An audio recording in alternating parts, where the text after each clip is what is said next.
Often overlooked in the history books, the Paraguayan War, also known as the War of the Triple Alliance, is a crucial piece of Latin American history. The war lasted more than 5 years, involved 4 separate countries, and was one of the deadliest conflicts of all time. Well, today we're going to break down how this war began, how the battles played out on both land and sea, and how its bloody resolution helped shape South America as we know it today.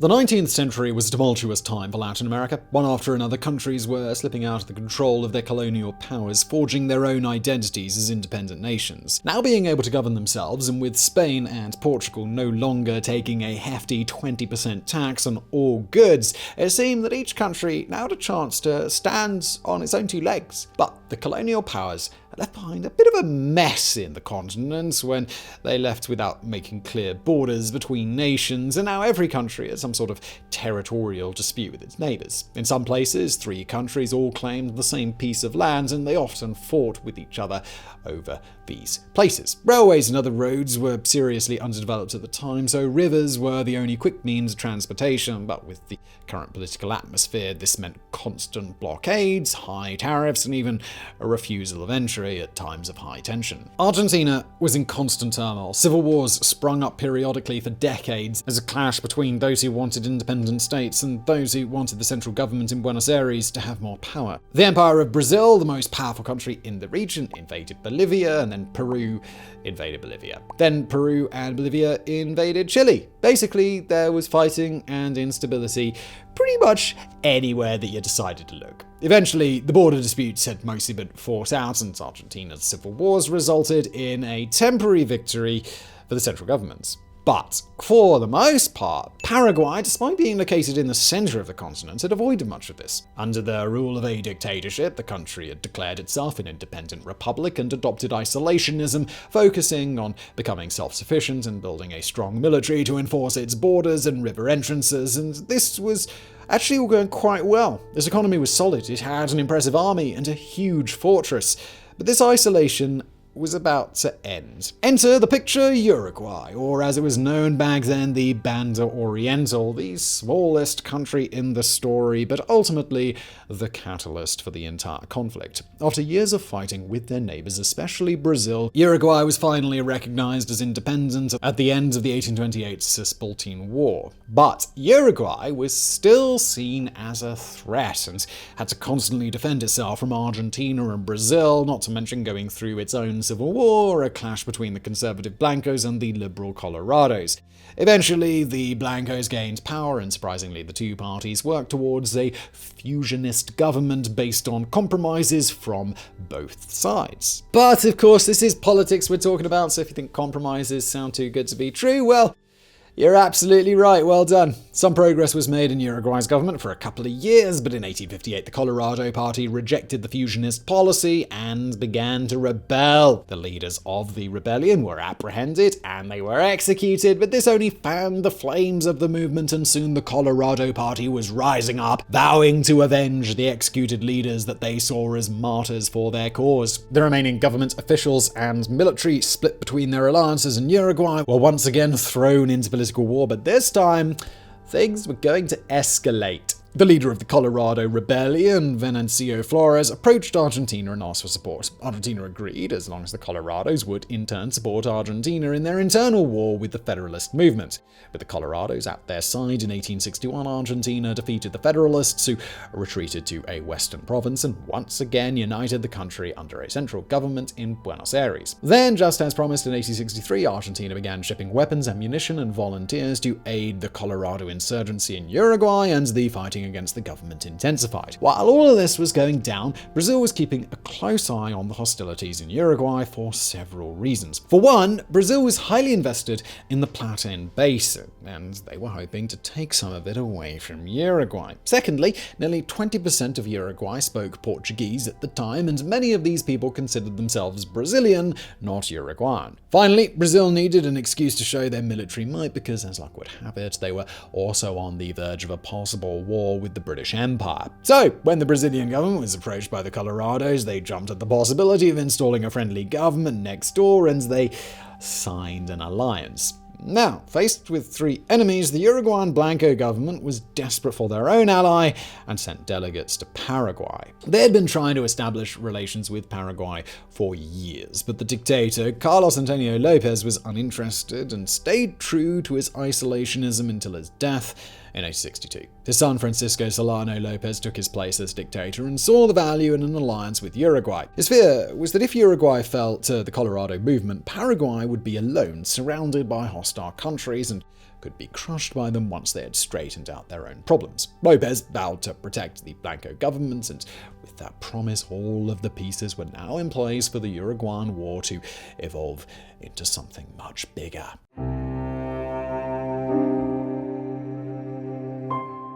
In September 1864, Brazil officially joined the fight in Uruguay, sending warships to protect Brazilian assets. Brazilian ground forces soon moved across the border and began besieging Uruguayan cities.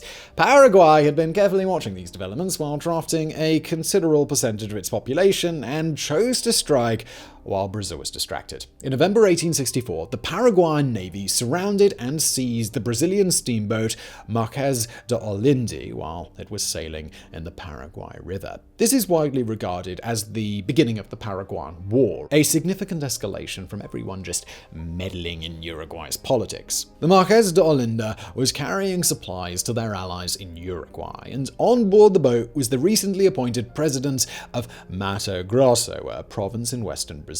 All the boat's passengers were imprisoned, and all but two died in the coming months behind bars. In late December 1864, with the help of information interrogated out of the captured passengers, Paraguay launched a ground invasion of Mato Grosso in Brazil. Two separate forces moved into Brazil on the same day. The first force, made up of 3,200 men, was moved across the Paraguayan River on boats and began assaulting the Nova Coimbra fort, which was guarded by 154 Brazilian soldiers. The defenders impressively held out for 3 whole days until they ran out of ammunition, at which point they rushed aboard a gunship and fled upstream. After the Paraguayan soldiers secured the fort, they continued marching northward, capturing the cities of Albuquerque, Taja, and Caramba. The second strike force, made up of 4,650 men, landed at the same starting point, but instead marched inland, deeper into Mato Grosso. After defeating the initial resistance, they began capturing settlements with ease, but stopped before marching into the province's capital, Malgaco, which was heavily fortified. Instead, they occupied the area's diamond and gold mines, sending the spoils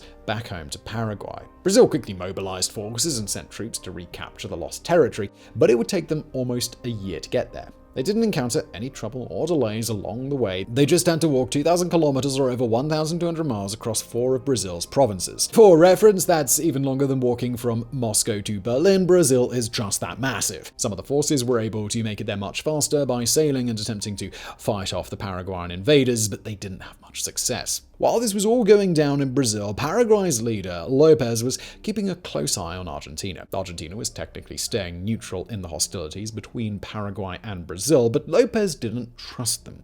Despite their neutrality, they repeatedly allowed Brazilian ships to sail up and down their rivers, delivering supplies and dropping off reinforcements. Paraguay, however, was denied such privilege when they asked Argentina to allow the transport of troops through their country. In March 1865, the Paraguayan Congress met in their capital, Asuncion. After a week of debate, they voted to declare war on Argentina for its hostile policies, and Lopez sent the declaration of war to Buenos Aires on March the 29th. 2 weeks later, the Paraguayan Navy sailed down the Paraná River and attacked Argentinian ships docked at the provincial capital city, Corrientes. They quickly destroyed several ships and moved in with a force of 3,000 foot soldiers and 800 cavalry, capturing the city in a single day. It was here that Lopez was hoping to gain the support of the city's governor, who was known for his opposition to Argentina's government, but he refused. 1,500 soldiers were left to guard Corrientes, and the rest began marching southward deeper into Argentina along the banks of the Paraná River. Paraguay was off to an excellent start in the war and wanted to capitalize on this momentum as soon as possible, so Lopez opened another front in the fighting, sending 12,000 men into the Brazilian province of Rio Grande do Sul, where they successfully captured several cities over the next few weeks. But Paraguay's momentum was about to all but disappear. Lopez wasn't able to get his troops to Uruguay in time, and sure enough, that year, Colorado and Brazilian forces entered Uruguay's capital and dethroned the Blancos, killing off the opposition and removing anyone with any ties to the old government. With the Colorados now ruling the country, Uruguay had essentially switched sides in the conflict, and in May 1865, Uruguay, Argentina, and Brazil signed the Treaty of the Triple Alliance. The treaty consisted of 19 articles, each outlining how the alliance would act. For example, Article 3 stated that Argentina was appointed the leader of the land forces, and Article 4 appointed Brazil the leader of the combined allied navies. But the most crucial part of the treaty was Article 6, which read, "The allies pledge themselves solemnly not to lay down their arms unless by common accord, nor until they have overthrown the present government of Paraguay, nor to treat with the enemy separately, nor sign any treaty of peace, truce, armistice, or convention whatsoever for putting an end or suspending the war, unless by a perfect agreement of all." It was now 3 countries versus 1, and there would be no end to the war until Paraguay had been completely eliminated.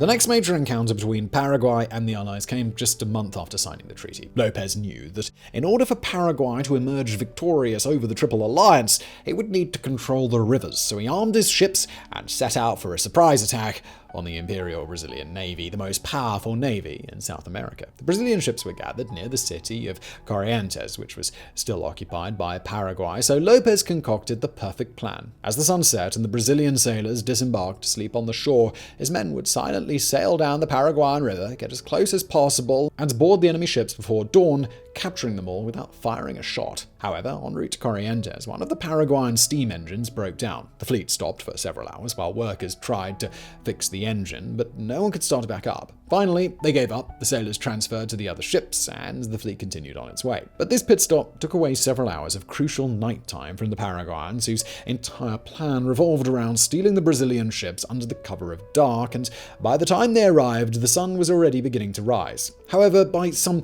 monumental stroke of luck, a thick fog was covering the river, and most of the Brazilian forces were still on land, meaning there was a chance to continue with the original orders. But Lopez wasn't there to lead his men. Instead, he had placed the Paraguayan fleet under the command of Commodore Ignacio Meza, who decided to change up the plans at the last minute. Meza ordered the ships to sail further downstream, where they would open fire on the Brazilian camps and docked ships in coordination with their ground forces in the city. This was the Battle of Riachuelo, and the first shot was fired at 9:25 a.m.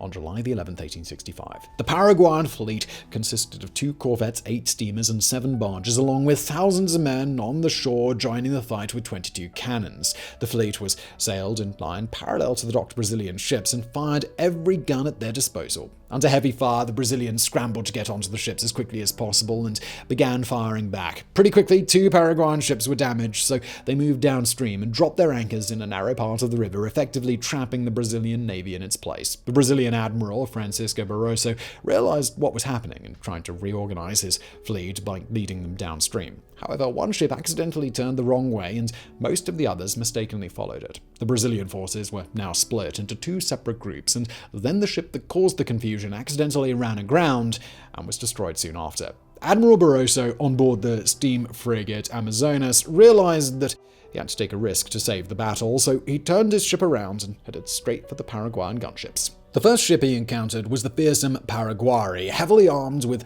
a hull made of metal. Barroso promptly rammed it, disabling it instantly. Then he continued, ramming 3 more ships in his path, putting 2 of them out of commission and outright sinking the 3rd. Paraguayans, realizing that the tide in the battle was quickly turning against them, began retreating back upstream, and their ground forces moved inland away from the battle. The intense fighting had lasted 6 hours, during which time Paraguay suffered 750 casualties, lost 4 steamboats, and all 7 barges. Ironically, one of the ships that had been rammed and sunk was the Mark de Olinda, the steamboat that Paraguay stole from Brazil months earlier. On top of this, nearly every surviving ship had serious damage to it, since Commodore Meza had been killed from a bullet wound to the chest. Brazil, on the other hand, only lost one of their corvettes, the one that beached itself during the fighting, and had around 200 casualties. It was a decisive naval victory, and Paraguay would now struggle to keep a military presence on the waters with its weakened navy. And things were looking grim on land as well. Just a couple of months later, part of Paraguay's forces that had entered Brazil earlier were still marching south into Uruguay, where they encountered a large Allied force kicking off the Battle of Yaté. The Allies had strong numbers, with 5,500 infantry, 5,000 cavalry, and 32 cannons, heavily outnumbering the Paraguayans, who had only 2,000 infantry, 1,000 cavalry, and not a single cannon. The battlefield where the armies met was, to say the least, miserable. The rivers nearby had recently flooded, turning the whole scene into a swampy, muddy mess. The first 2 hours of the battle were fought almost entirely by the cavalry, but once there was a break in the mounted combat, the Allied cannons had a chance to open fire, and a quick victory was achieved. Their numbers simply overwhelmed the Paraguayan forces, who surrendered that afternoon. Of the 3,200 Paraguayans in the battle, 1,700 were killed and the rest were injured or taken prisoner. The Allies emerged with minimal casualties, only losing 150 men. The Battle of Yaté marked 2 consecutive decisive victories for the Allies, and Lopez knew he was in trouble. Following these 2 losses, he began consolidating his forces back home in Paraguay, preparing to defend his country from the 3 countries who were hell-bent on destroying it.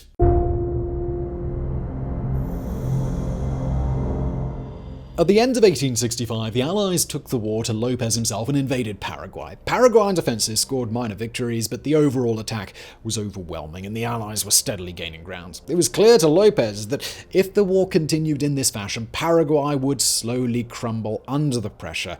So he launched a massive counterattack, the biggest battle of the war thus far. He planned to surprise the Allied armies that were camping at Tuyuti, a small corner of Paraguay that was described as a swampy scrub brush savanna. It was wet, disease-filled, and mosquito-ridden, but soon it would also be covered in blood and bullets. The Paraguayans marched to the north in 4 columns, numbering 26,000 men. The Allies were camped in the marsh, spread out in multiple groups. Argentina held the right flank, cavalry in the front, and cannons in the back. A mixture of Brazilian and Uruguayan forces made up the center and the left flank, with cannons in several locations. In total, the Allies numbered 35,000 soldiers, once again entering the battle with the numerical advantage. But Lopez believed that the element of surprise would give his men a shot at victory. And just like in their naval defeat, Paraguay's plan had to be improvised at the start of the battle. Originally, all 4 columns were to move into position around the swamp and attack at dawn, but getting into position took hours longer than expected, and finally, at noon, the signal was given for the battle to commence. Immediately after the signal was given, General Diaz charged forward with his cavalry, heading straight for Uruguayan cannons. As they got closer, they were torn apart by the entrenched Allies, who fired concentrated musket volleys and cannon fire onto the horses as they charged, destroying half of the cavalry before the survivors turned back and retreated out of cannon range. After reorganizing his forces, Paraguayan infantry marched to the Brazilian left flank, but was once again stopped short, with musket rounds raining down on them like hail as they trudged through the mud and grass. The cavalry had regrouped and led yet another charge on the cannons, but this time were completely and utterly wiped out once again before even touching the Allied front line. Waves of Paraguayan infantry marched toward the left flank, with the piling bodies of their fallen comrades becoming yet another obstacle in the swamp. Eventually, they made it to the Allied trenches, and both sides continued ferociously firing on one another. One Brazilian general was shot off his horse 3 separate times, but each time managed to climb back onto his horse and eventually went back to camp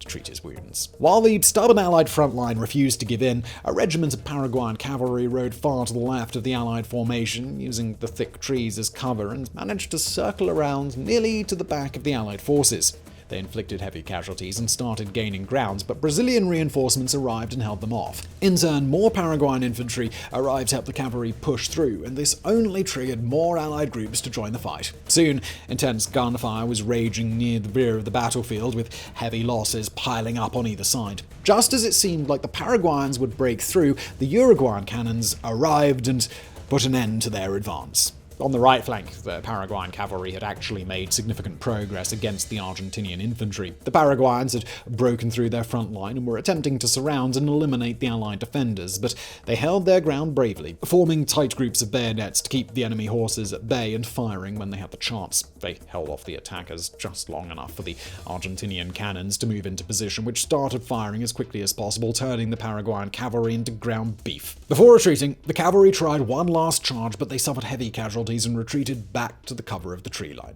The fighting lasted only 4 hours, and by the end, the Allies had suffered 4,000 casualties. Paraguay's forces, meanwhile, had been decimated. 6,000 of their men lay dead in the swamp, and another 7,000 were injured. And of all the places on Earth to get injured, this is definitely one of the worst, as almost every single injured soldier died of infections in their wounds in the coming days and weeks. There were so many bodies that the Allied soldiers simply piled them up in alternating stacks of wood and men and burned them in mass pyres. The Battle of Tuyuti is still, to this day, the bloodiest individual battle in South American history. Tuyuti was also the last serious chance that Lopez had of defeating the Allies. He hadn't only lost thousands of his men, but also his best leaders. He began filling his ranks with inexperienced conscripts, including children, slaves, and old men who were carefully dressed to disguise their appearance in combat. Meanwhile, diseases were spreading like wildfire on both sides. At the Allied camp, 10,000 soldiers would die in the next few months from parasites, dysentery, and mosquito-borne diseases, and Paraguay was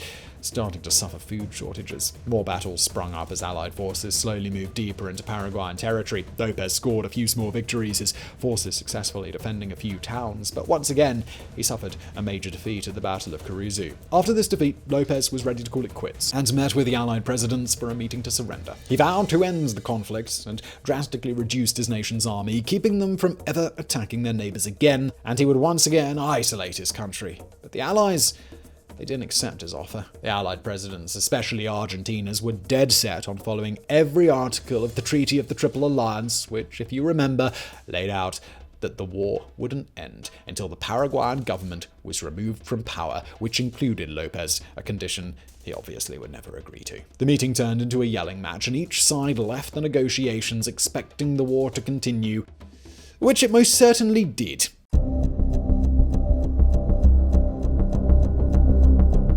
After the failed negotiations, the Allies were furious, both at Lopez and at each other. They wanted to end the war as quickly as possible, and with their recent victories, they were confident that their superior numbers and cannons would give them another easy win. With a renewed force of 20,000 men and 11 warships, the Allies stormed the Paraguayan defensive line at Curupayty in September 1866. What followed was the Allies' biggest defeat of the entire war. Brazilian ships opened the attack, coming close to shore and firing heavy guns at the defensive positions with the aim to destroy Paraguayan cannons ahead of their ground forces. But despite firing 5,000 rounds, only one cannon of Paraguay's 49 was destroyed, and the Allied ground troops marched right into their path. Only 60 soldiers even made it to the fortress walls, who were quickly killed, and the rest were vaporized by orderly cannon fire, which shot several types of ammunition into the dense groups of Allied men, killing dozens every minute. After just a few hours, the attack was abandoned, with the Allies suffering over 4,000 casualties and the Paraguayans getting away with just 92 losses.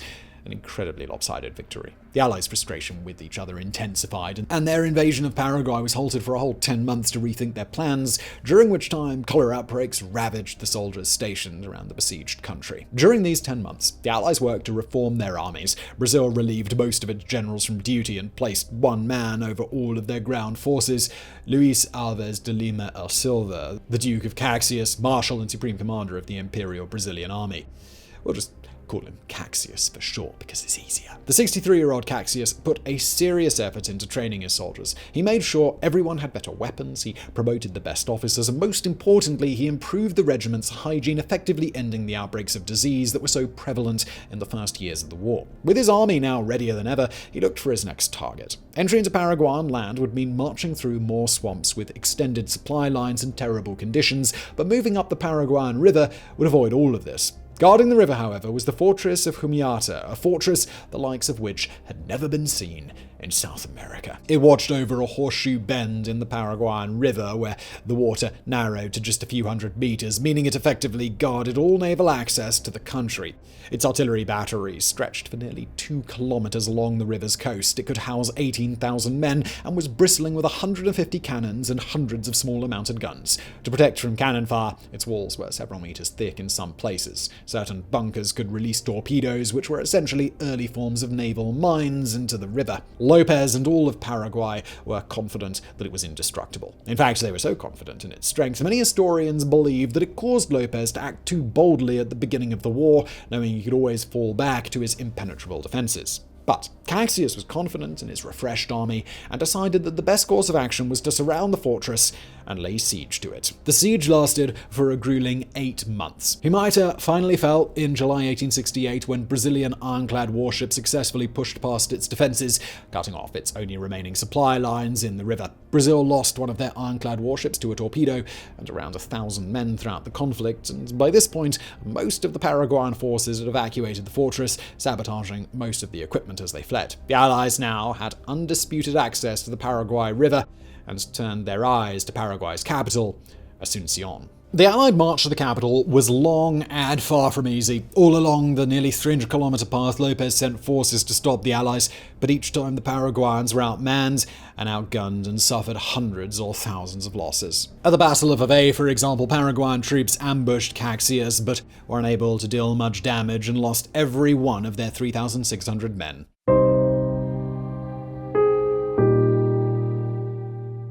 By January 1869, Caxias and his men had arrived in Asuncion and occupied the city within days. Lopez fled to the mountains, refusing to surrender, and left his capital to be ransacked by the Allies. Soon there were 30,000 Allied soldiers in the city, looting every market and every house and taking prisoners as they pleased.